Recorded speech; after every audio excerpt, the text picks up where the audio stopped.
Hello, everyone. My name is Rodney Jackson. I'll be moderating this session.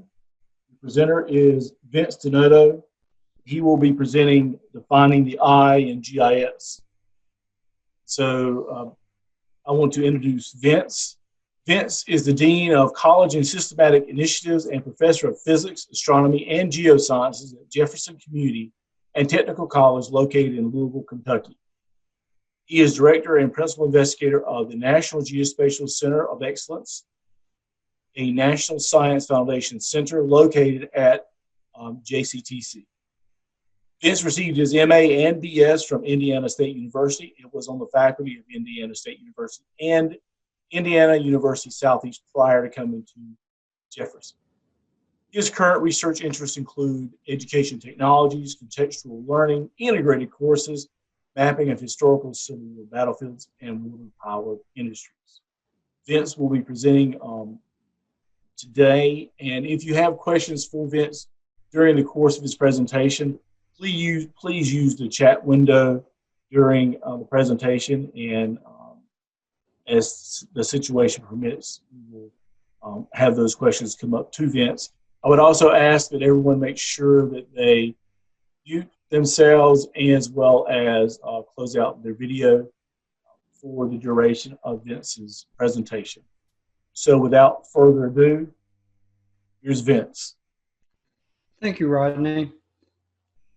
I know this sounds like a strange title of looking at what the eye in GIS is about, but over the last year and a half, we've seen major changes in the way that information can be communicated to individuals. We're probably very much aware of the dashboard that Johns Hopkins University uses for the COVID-19 work that they do. And so we've started seeing these communication tools becoming much more prolific in our community. And I'm going to talk a little bit about how you can use some of those tools. Normally, when I give a presentation, I'm used to using PowerPoint. I must say I still feel a little bit uneasy not using a PowerPoint presentation because I've used it for so many years.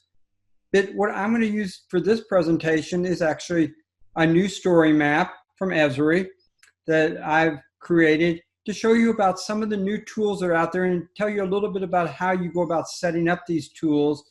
And we can do more lengthy discussions as either webinars or workshops in the future. But right now, I just want to sort of show you these tools, get you a little bit hungry for these tools that you might want to use or something you might want to do with your classes.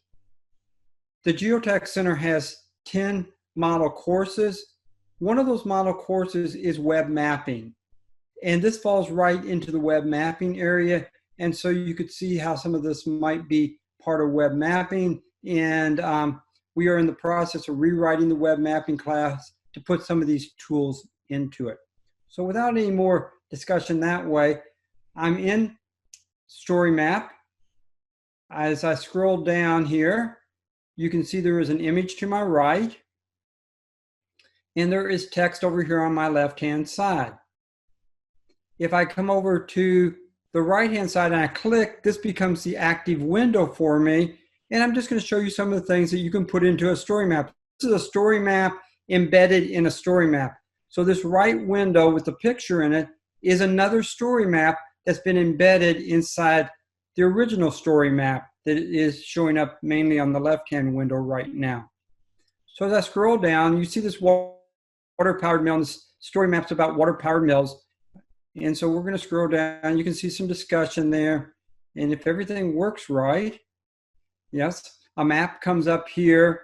And this map is actually a dynamic map. It's a live map. So if I click on an object in this map, it opens up and tells me what that object is. In this case, it is the mill that we were just looking at in the picture above, known as Haynes Mill. Here we have a completely dynamic map that I can zoom out. And we're running a little bit slow here. And we can also pan around the map however we want to. And you can see there's a bunch more mills located. We're over in New Jersey now, that you can see that I can pan around on this map. So this is a completely dynamic map. So I'm just going to go down below.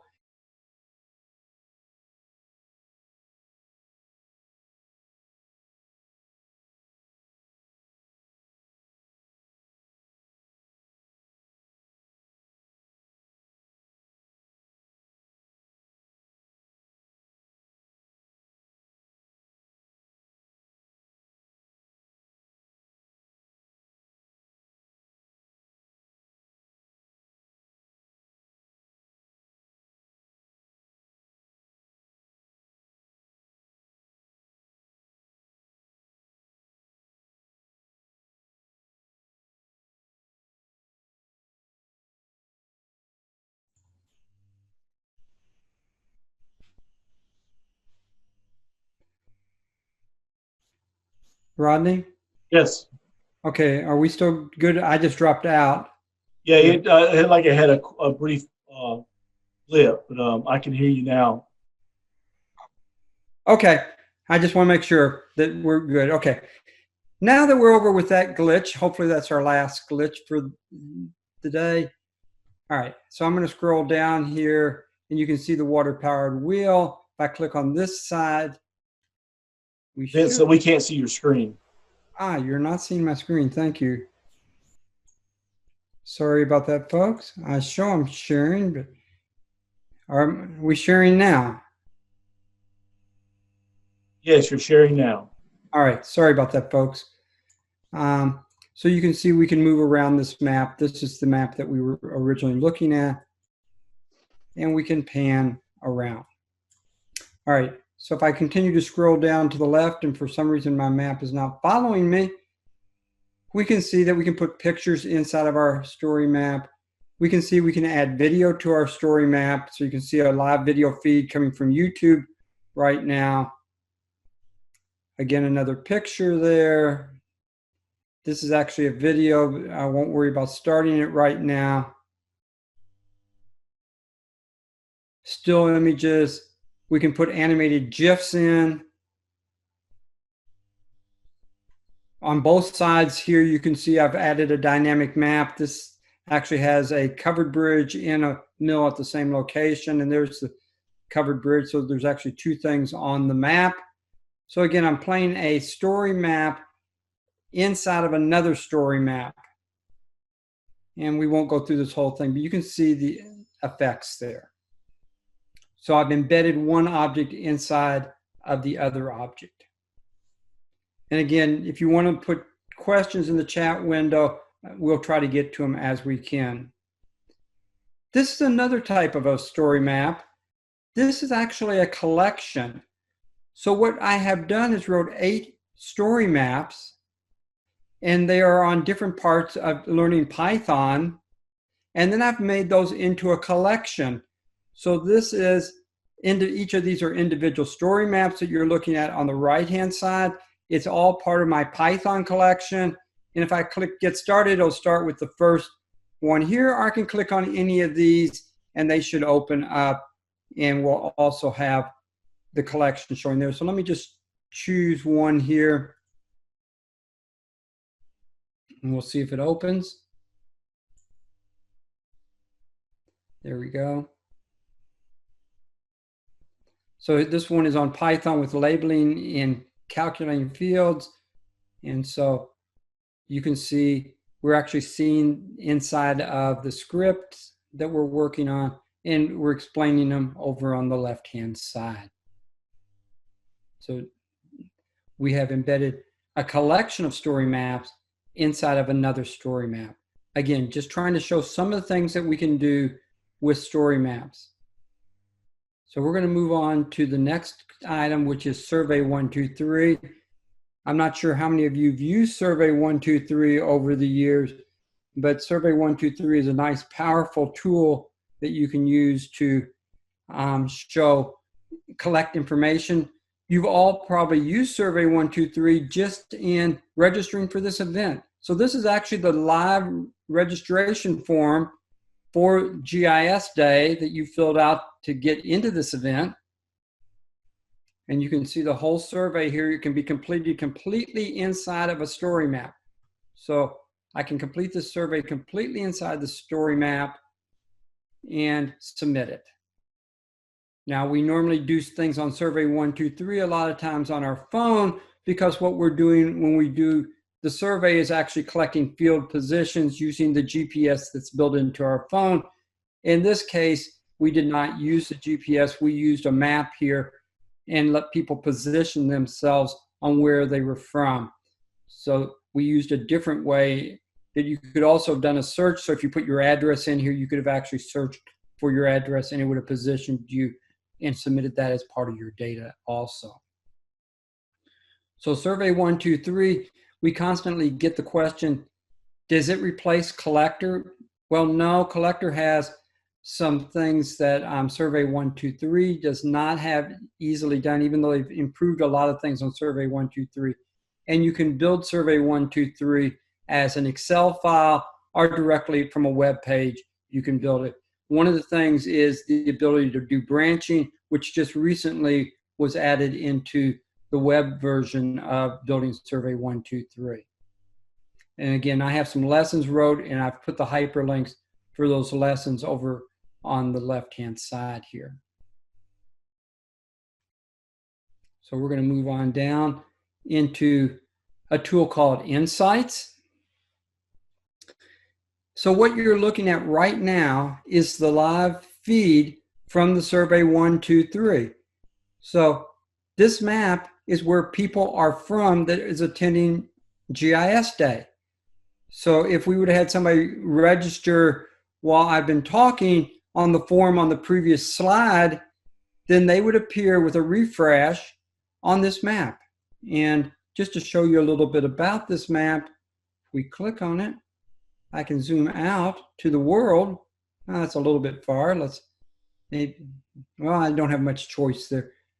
We'll stay there. And I can pan around and you can see we have truly an international event. We have people coming from Africa, the Middle East, Europe, Indonesia, India, Bangladesh, China, and of course, most of our people are from the United States. And if we zoom into where I'm from, which is the Louisville, Kentucky area, you can see me, which should be that dot there, that I was registered by using that form, just like what we were looking at before. But with Insights, we can do analytical items too. So some of the things on this map, just to show you that we've added to the map, is a counter. There's 394 people registered for GIS Day right now. Of those, by far the most of them are from the state of New York. And if I just click on the New York bar, you can see, well, that's New York State. I can click in here, zoom in a little bit for you, and then click on that bar again. Except somebody thinks they're in Kansas. Interesting. Somebody did not put probably what state they are from or did not correctly geoposition themselves, and they are out in Kansas. That's the default location if you don't correctly geoposition yourself. So if I click back here, I can turn all the dots back on. And if I want to know only where those people from four-year institutions are from, now I can look at where people from four-year institutions are from. Those are the only people showing up on the map. So I've built this insight page, and then I embedded the insight page into my story map. If I scroll up a little bit, we'll look over here. I'll scroll over a little bit. This is our demographics of age.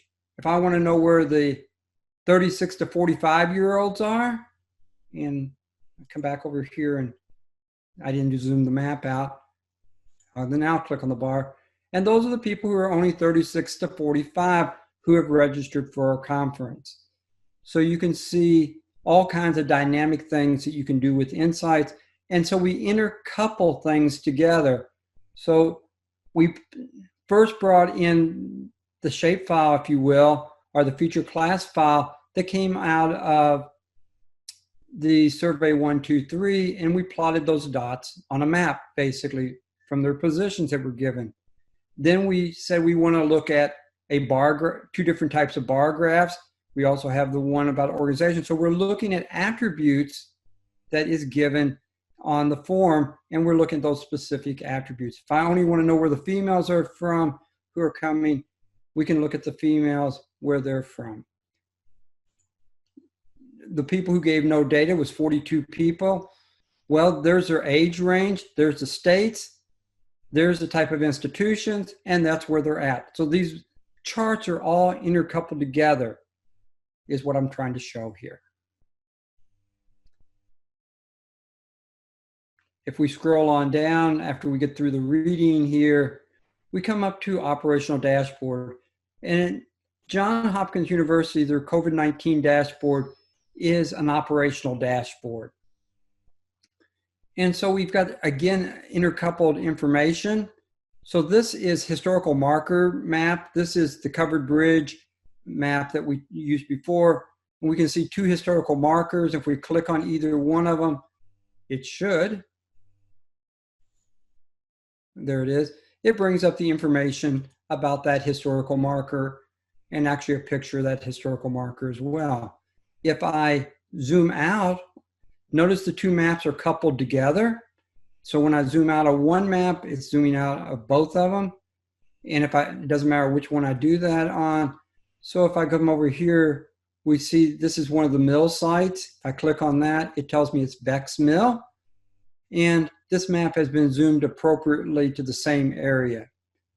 We can also control things like, of the historical markers, 22.62% are about people, and that's 216 markers.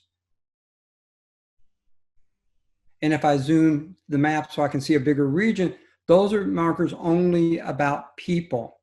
So operational dashboard doesn't do quite as much analytics as what we can do with insights. But what operational dashboard does is gives us a nice way of displaying information, a very simple, very easy way to display information. So operational dashboard, again, there's some hyperlinks here that can get you to more information about it.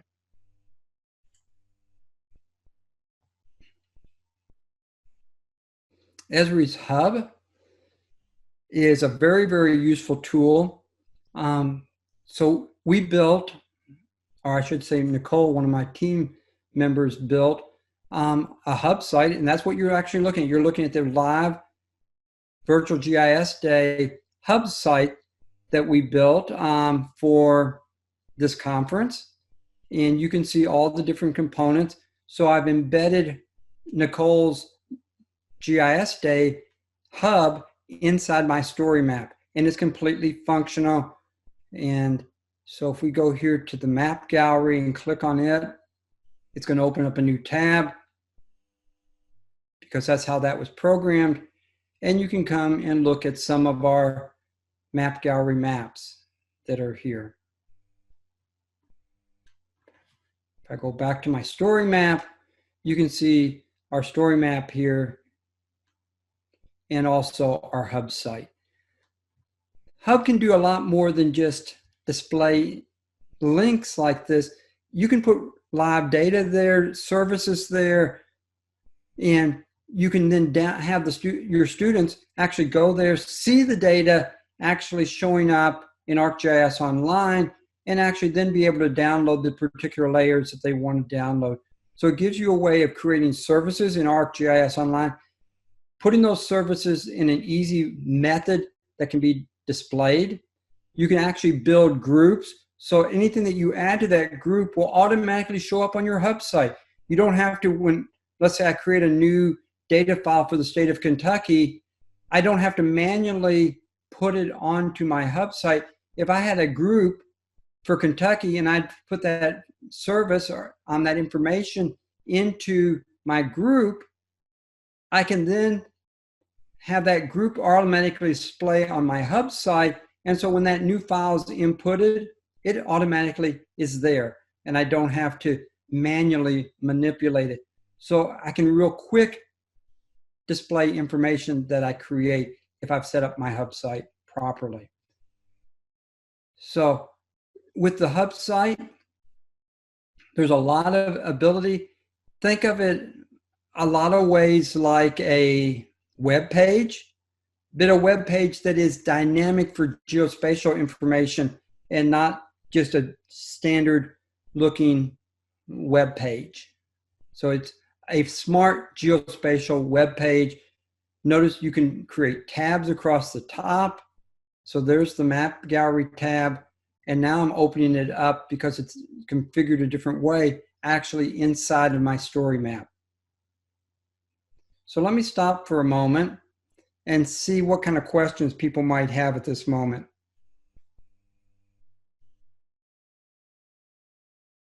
Corey has a question for you, Vince. What's that? I'm sorry. Corey has a question for you. It's in the chat. What is the advantage of building a hub site to share data with the students versus using a group and adding content in AGO online? I would say, from my standpoint, I think it's easier to get the data into the students' hands by putting it into a hub site. And since you can do that group function like you're talking about, Corey, where you can put information into your hub, well, instead of actually sending them through ArcGIS Online to get there, you can send them to a nice looking website like what you're seeing in front of me right now. And by sending them to this nice website, everything is automatically put in there as long as you still put your data into the group. I just think it's simpler and easier, especially for my first semester students to get to data. If we were looking at students, let's say, that are in my second, third, fourth class, then it's probably not as big a deal. But for those first semester students that need a little bit more hand holding, I think this is an easier way for them to get into the data. Now, with that being said, I'm in the process of taking all my first semester data and putting it into a hub site. I'm not done with it. I could give you a different opinion after I get done with this, that it's not worth the effort I took after my students use it for a semester or two. But right now, I think it's a better way and an easier way for students. Okay, do we have some other questions? Yeah, Vince, Corey was following up with that. Can you control access to the data in the hub site, and where are the best locations to find instructions on building a hub site? Okay. All right. You can control the data just like you control any other data in ArcGIS Online. You can make the same type of control. So you could share it to only your organization and not share it to everyone. So you can make those type of controls just like you're going to control your data. So your data creation is not going to be any real difference. It's the display of the data that's going to be the difference.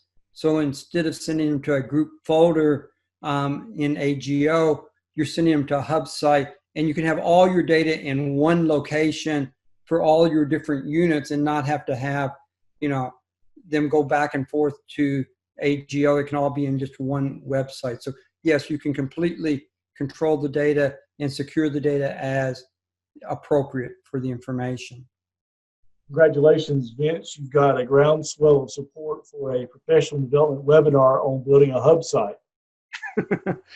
And this is something we have been talking about. We did some of this back in our GeoEd conference, but I think it's starting to take some roots, if you will, that more people want to learn about how to do hub. And I don't know if we can get that done before the end of this academic year. If not, we will definitely do it early in the spring semester.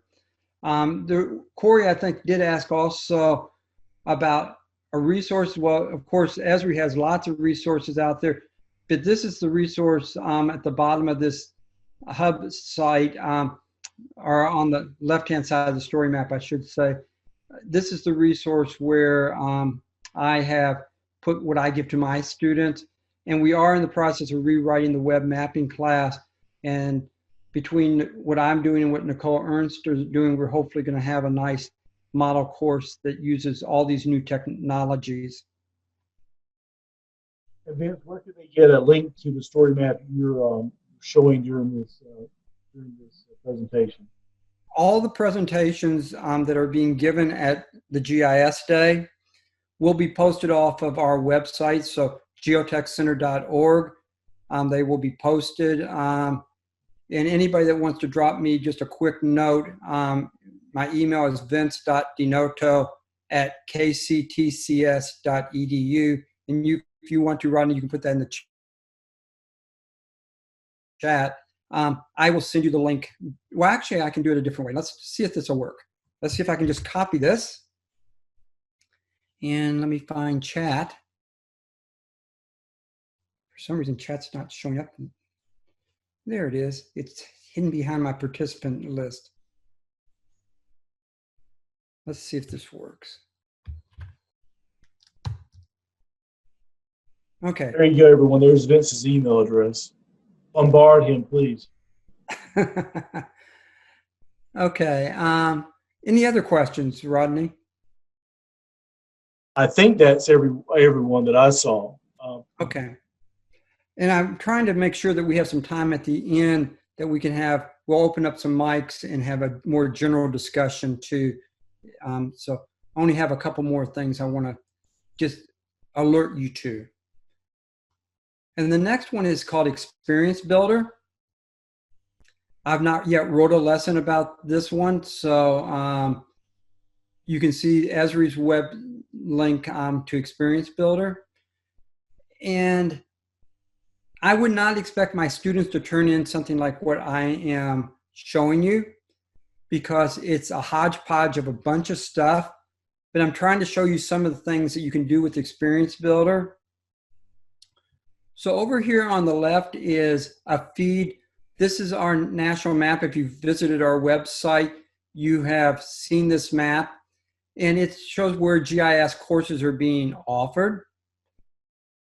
And so again, since it's a dynamic site, we should be able to zoom in and out. So you can see us zooming in and out of where things are being taught.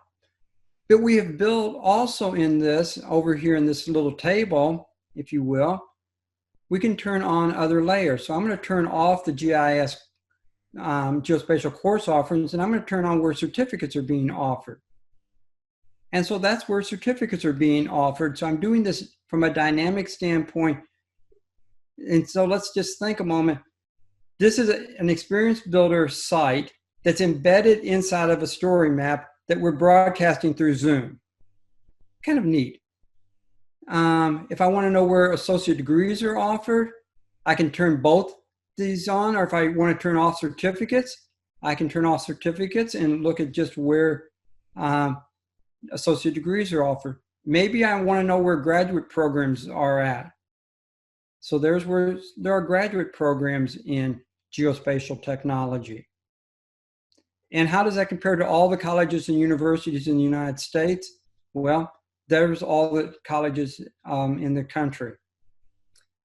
So back to where we started, we can turn on that site, turn off the graduate programs, we can turn off the colleges and universities.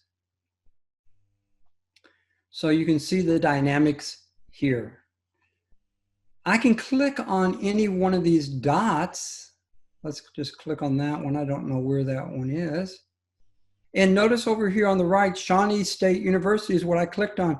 And this brings up information what their address is. What do they offer? You can see all that being shown up. Phone numbers to contact, so that you can see the dynamics of Experience Builder. Experience Builder to me takes a little bit more effort than like Hub. And it also gives me the ability to sort of do a mix between like what I'm seeing in Hub and what I'm also seeing with dashboards and insights. So I'm bringing in some of those items, and I've got this dynamic website. And again, it's not formatted great, but I'm still learning Experience Builder myself. You can see some of the items here. Down here on the bottom, and again, as I said, I would not expect a student to offer these different things together, but they don't really fit together. During the beginning of the COVID crisis in the spring semester, we had students that needed computers, and we offered it to students that they could come and pick up computers. So the students who contacted us, it was we thought it'd be interesting to know where they actually lived. So this is Jefferson County, Kentucky, Louisville. And the red dots are those who actually picked up computers who contact us. The blue dots are actually those students who never did pick up a computer, even though they requested one. And then we built, if we zoom in a little bit, we built a little bit of a heat map to see if there was a concentration of students. And there was. And this is our west, what we refer to as our central and west end of Louisville, more the central area. It also is right near the University of Louisville. Our downtown campus is more in that area there. So we degree directly inside of Experience Builder, and it's a live feed. So I don't have to just have it embedded inside of a story map. I can actually embed it as a live feed right here, and I can also do that inside my hub site as an embedded site. So you can see some of the differences there. And if I click on this one, this is actually that same dashboard we saw before. So I'm actually pulling that dashboard into Experience Builder and actually running it live. So if you, again, think of the process of what we've got on a communications basis, we've got a dashboard that is pulling data from ArcGIS Online, or actually multiple ArcGIS Online services that we created, that is embedded inside Experience Builder, that is embedded inside of a story map. So just sort of showing what kind of things you can do with Experience Builder. So to me, with all these different communication tools that I'm talking about, it's almost beyond the ability to know what's there and what can I use and what can I use it for. There's just so many moving parts to all this. And so I've tried to create for you a little chart here and start with data collection. It doesn't have to be survey 1, 2, 3. It could be other items that you collected data. It could be collector. It could be the new field mapping program that's out now from Esri. So there could be lots of things that we could be collecting the data from. So wherever that data is coming from, in general, right now with me, the data is coming out of a survey 1, 2, 3 form. We can make that directly into a web page. We can, I'm sorry, I told you, let me go back a second. We can input data from a web page. We can input data from a smart device. We can input data from one of the tools that I've talked about. So story maps are in Experience Builder. We can input the data. So this is the data input level. So we build a survey, we input the data. That data in general goes to ArcGIS Online.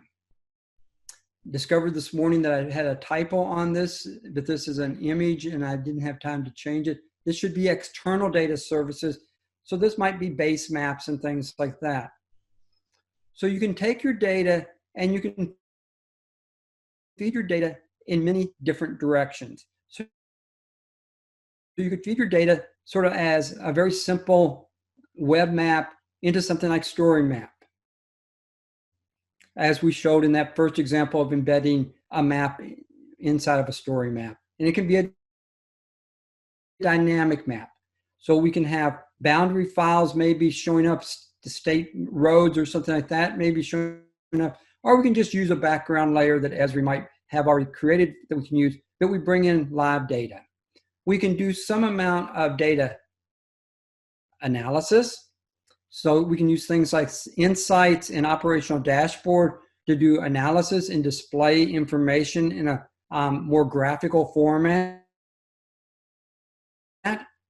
Or we can use something like Hub and Experience Builder to create web pages. So think of this as more as geospatial web pages. But not only can we create these individual blocks, but we can cross these blocks back and forth. So we can put our insights and operational dashboards into our story map, or our hub we can put into our story map.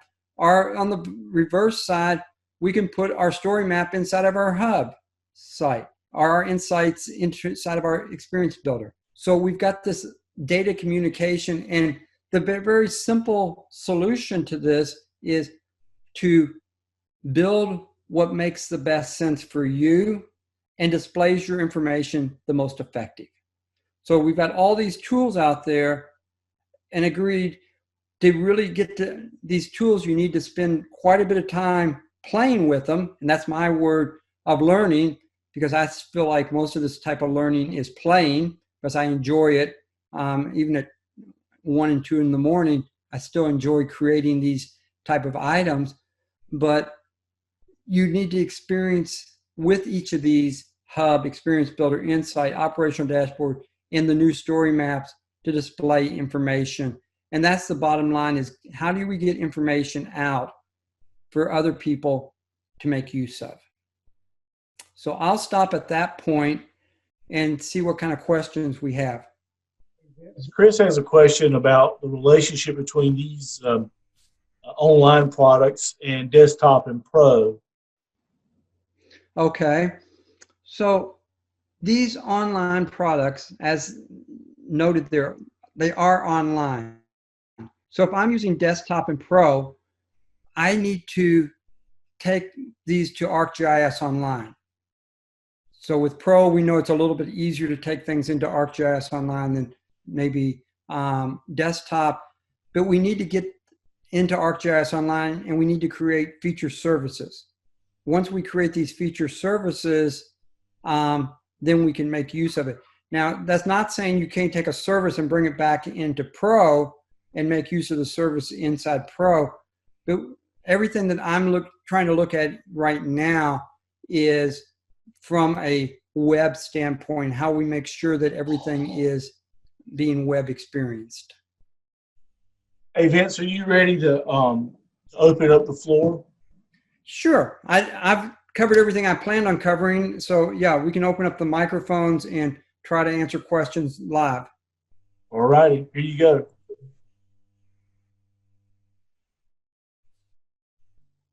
Everyone is unmuted.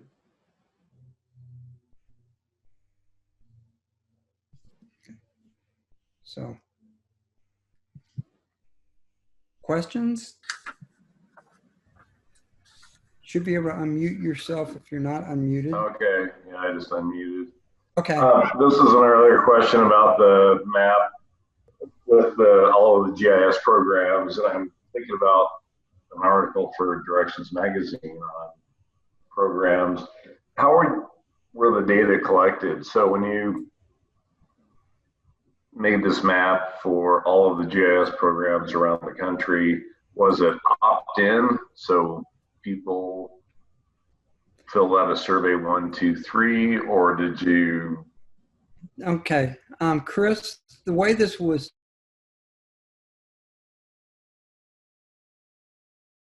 done was we took a couple geospatial students and a part-time person. We'd already collected, but basically states by state, and started looking at higher education institutions, going to the Department of Education, all kinds of look. We did have some criteria that we used on this map, and some of that criteria was, first of all, they had to be a non-for-profit institution. Okay. The second criteria was they had to be a regular higher education institution that was accredited, and funeral directors colleges. We omitted those out of the list because they obviously weren't appropriate for what we were trying to create. So that put together a list of something like, and I don't know if this number is. We can talk about this offline, but I'd be pretty interested in talking to you about one more bit of information here on, no, it's not available. I didn't know if it was. And then what we do is we have some of our team members that curate the country at least twice a year. They look at each one of the dots, the gray dots, I turn that off, and see if they have programs listed on their catalog site, or if we meet somebody at a conference, I'll pass the card along to the appropriate person who takes care of this for us, and they will then fix the map on the fly, basically. But it was not self-reported. It was us going out and digging. So if somebody finds their information is inaccurate, then we'd be more than willing to change it for them. But we do try to curate it a couple times during a year, every dot. Yeah, that's the kind of what I was getting at. Yeah, I'd love to talk to you about this at some later point. Thanks, Vince.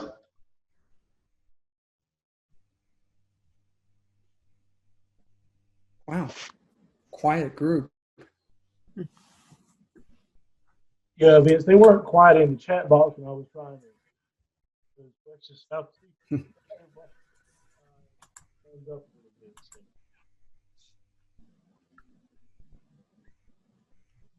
Okay. Any other questions, folks? Or anything else in the chat box that I need to answer? Gary, where do the map apps play into this? You're going in on my computer. One of the things that is coming up in the box is if you do any of its workshops or for any of its online resources like the model courses, and we don't charge. In fact, there's often a stipend for educators to help cover some of the costs of attending the workshops. So yeah, take a look at and download the things. They're all out there for no fees. Right, as Ann noted, the way I always tell people, if you paid your federal taxes, it's free, because we're sponsored by the National Science Foundation, which is a foundation of the United States government.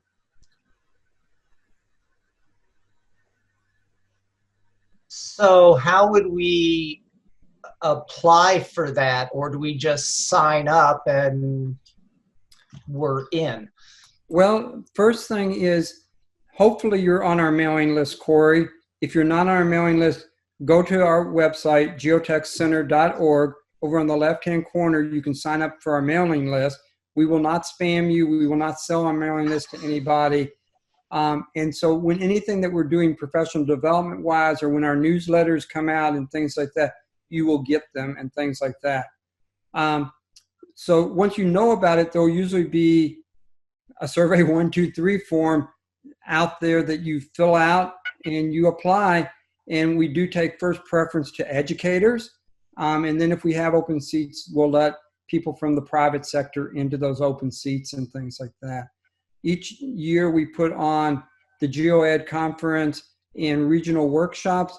We've not announced those yet because we're still sort of waiting to see what's happening, but they'll probably all be virtual this year. But we're also talking about now doing virtual office hours. So if you have a question, we do have virtual office hours. You can get to that from our website as well.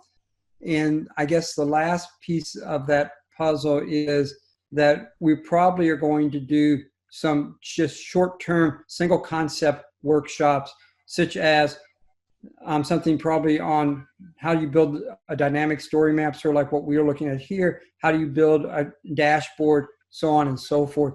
Some of these will be probably like Friday workshops, for 3 Fridays in a row, or, something like that. Or I know Nicole and I have also talked about maybe doing something for like 3 or 4 weeks as an intensive during the summer to really get into depth of things, and a little bit more depth than we normally cover things.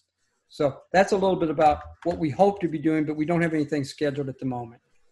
One thing comes to mind is a specific one for building a hub site for a course. It sounded like people were really interested in using it for like their course sort of syllabus, on steroids. So thinking about just building one with that specific audience in mind. Okay, that's a good point to know. And you can go to what I have my students do as a starting point, but it's obviously more from a student standpoint and not from a standpoint of an educator, so you have to take that with a grain of salt. But it does take a little while to get started. Once you get started, then it's hard to get, at least for me, it's hard to stop. But it does take some time to get started. And the first couple that you built aren't going to be very pretty, but they'll get prettier, especially if you're good at finding pretty pictures like Nicole is.